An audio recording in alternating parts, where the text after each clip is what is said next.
হঠাৎ আপনার বুকের মাঝামাঝি একটা ব্যথা শুরু হয়েছে, এটা কিন্তু হার্ট অ্যাটাকের সাইন হতে পারে। যে ব্যথাটা আপনার হাতের দিকে চলে আসছে, থুতনির দিকে চলে যাচ্ছে এবং তার সাথে সাথে কিন্তু প্রচণ্ড ঘাম হচ্ছে। হার্ট অ্যাটাকের মতো সিমটমস হলে কি কি করণীয় আছে এবং সহজভাবে কি কি আপনি বাড়িতে বসে করতে পারেন। নমস্কার, আমি doctor Rajib Sikdar, MD preventive medicine. আজকে আমার টপিক হলো যে হার্ট অ্যাটাকের প্রথম দিকটা আপনি কিভাবে বাড়িতে বসে ম্যানেজ করে এবং খুব তাড়াতাড়ি এখান থেকে রিলিফ পাওয়ার জন্য কি কি করবেন। তা প্রথমেই বলি, হার্ট অ্যাটাক আপনি হচ্ছে এটা বুঝবেন কি করে।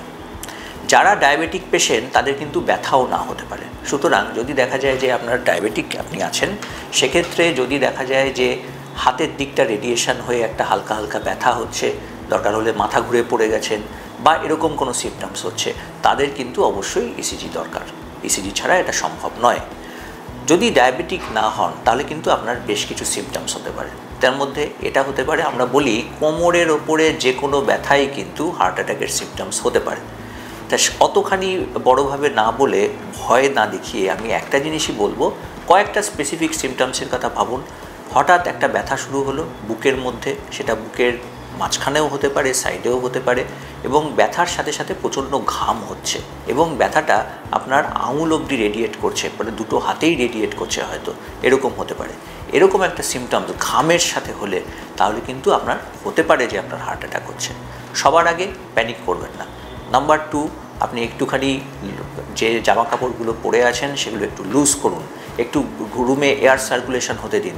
যদি বাড়ির কাছে আপনার কোনো হসপিটাল থাকে সেখানে কল করুন, বন্ধুবান্ধবদের বা আপনার আশেপাশে যারা আছে তাদেরকে কল করুন হেল্পের জন্য। বাড়িতে যদি আপনার অ্যাসপিরিন ট্যাবলেট থাকে তাহলে অবশ্যই আপনি একটা 300 মিলিগ্রামের অ্যাসপিরিন চিবিয়ে খেয়ে নিন। যদি অ্যাসপিরিন এবং ক্লোপিডোগ্রেলের মিক্সচার থাকে তাহলে 150 খেতে পারেন বা 300 খেতে পারেন, যেটা আপনার হাতের কাছে আছে আপনি ইউজ করুন আপাতত। তার সাথে যদি আপনার কাছে নাইট্রোগ্লিসারিন ট্যাবলেট থাকে জিভের তলায় দিতে পারেন। এগুলো আপনার প্রিলিমিনারি করুন এবং তারপরে কিন্তু বাড়িতে বসে থাকলে হবে না। আপনাকে কিন্তু এবার ডায়াগনোসিসের কথা ভাবতে হবে।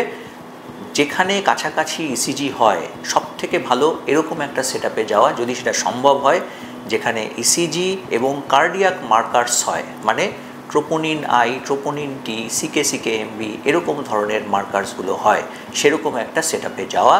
এবং খুব ভালো হয় যদি এরকম সেটআপ আপনার বাড়ির সামনে থাকে যেখানে অ্যাঞ্জিওগ্রাফি হচ্ছে। সুতরাং যদি হার্ট অ্যাটাক ইসিজিতে ডায়াগনোসিস না হয়, আপনার কার্ডিয়াক মার্কার্স করানো হবে। কার্ডিয়াক মার্কার্সে যদি দেখা যায় আপনি পজিটিভ এসছেন, তারপরে কিন্তু একদম প্রোটোকল ওয়াইজ আপনাকে ওখানে ভর্তি হয়ে ইঞ্জেকশান দিয়ে, দরকার হলে যদি আপনি স্মোকার হন তাহলে সমস্যাটা আরও বেশি হতে পারে। সুতরাং দরকার হলে তাদেরকে কিন্তু প্রাইমারি অ্যাঞ্জিওগ্রাফি করে অ্যাঞ্জিওপ্লাস্টিও করে দেওয়া সম্ভব।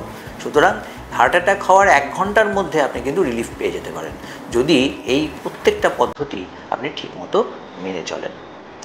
সুস্থ থাকবেন, ভালো থাকবেন, নমস্কার।